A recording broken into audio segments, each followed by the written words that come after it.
चंद्रबाबू नायडू या नीतीश नायडू दो शख्स हैं जो इस देश के लिए एक नासूर से बन गए। इस बात से इनकार नहीं कर सकते। लाख चाहने के बाद भी उम्मीदें इनके ऊपर जाकर के टिक जाती है, लेकिन अब इंडिया गठबंधन को नहीं, बिल्कुल नहीं। इंडिया गठबंधन को इन लोगों से उम्मीद नहीं है और इन लोगों से बात करना भी छोड़ दिया है। बिल न पास होने के बाद जिस तरह इंडिया गठबंधन जीत हुई है, उससे इंडिया गठबंधन ने नीतीश और नायडू से संपर्क तोड़ दिया है, छोड़ दिया है। कोई बातचीत नहीं। इन्हें आना होगा तो आए, नहीं आना होगा तुम बताए। और इंडिया गठबंधन के प्लान सड़क से लेकर सदन तक पूरे एनडीए गठबंधन के एक एक घटक दलों को घेरना, चुनाव आयोग हो चाहे मोदी सरकार हो, एनडीए के घटक दलों को घेरना और सड़क से लेकर सदन तक, यानी कि हर पार्टियों का एक एक कार्यकर्ता सड़क पर उतरेगा, जो नरेंद्र मोदी के लिए जीना हराम हो जाएगा। ऐसे में चंद्रबाबू नायडू तो और भी चक्कर में फंस गए, क्योंकि चंद्रबाबू नायडू इस बात के ऐलान के बाद टोल हो गए कि हम इस बिल का समर्थन मोदी सरकार को करें। तो इतने टोल हुए कि अपने जीवन में कभी ऐसे टोल नहीं हुए थे चंद्रबाबू नायडू। और चंद्रबाबू नायडू के वोटर छटकने लगे। जब वोटर छटकने लगे हैं तो चंद्रबाबू नायडू को दिक्कतें तो आएंगी, लेकिन अब पार्टी के अंदर अलग अलग तरह की चर्चाएं होने लगी। लेकिन नरेंद्र मोदी का बिल पास नहीं हुआ, वह तो अलग की बात है।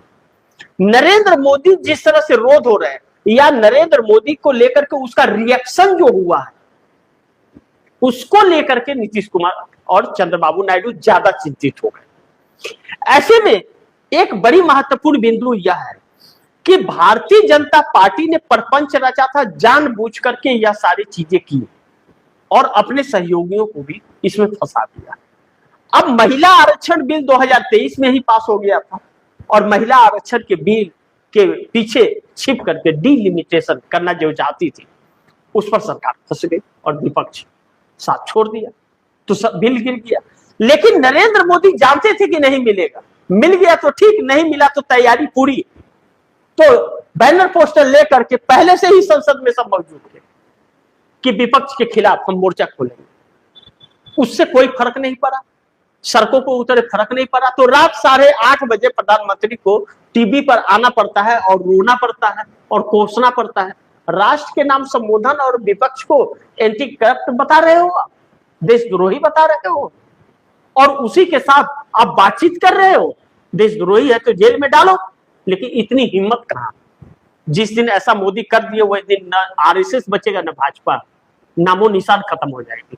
क्योंकि इस देश की 63% जनता विपक्ष को वोट देती है। बात यह है कि वह वोट एकजुट नहीं है, और उस एकजुट हो रहा है तो चुनाव आयोग उसमें खलल डालता है।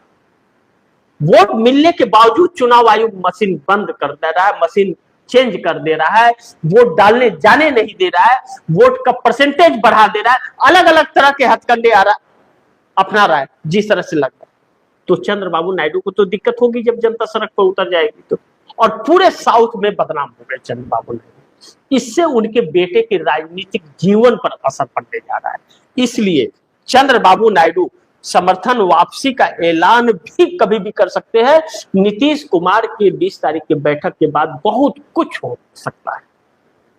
और नरेंद्र मोदी यह जानते हैं कि 4 मई को रिजल्ट अगर भाजपा के पक्ष में नहीं आया तो भाजपा के लिए और नरेंद्र मोदी के लिए बहुत मुसीबतें खड़ी हो जाएंगी। अंदर से भी अब आवाजें उठने लगी हैं, और जब अंदर से आवाज उठने लगी हैं तो मोदी का चेहरा सूज रहा है और सूख रहा है, दोनों चीजें हो रही। यह देखना बड़ी महत्वपूर्ण होगा कि अब चंद्रबाबू नायडू का फैसला क्या आता है। लेकिन चक्कर में तो चंद्रबाबू नायडू पड़ गए हैं, और अपने आप को बचाने के लिए चंद्रबाबू नायडू के पास और कोई रास्ता नहीं बचता। क्योंकि महंगाई हो या बेरोजगारी हो, सरकार फेल हो, भारत 6ठे नंबर की अर्थव्यवस्था पर आ जाना और विदेश नीति फेल हो जाना, शेयर मार्केट क्रैश हो जाना, लोगों का रोजगार चला जाना, महंगाई चरम सीमा पे होना, चंद्रबाबू नायडू के ऊपर भी सवाल है। तो अपने आप को बचाते हैं या मोदी को बचाते हैं, देखना यह महत्वपूर्ण होगा। लेकिन इसके अलावा उनके पास और कोई रास्ता बच भी नहीं रहा है।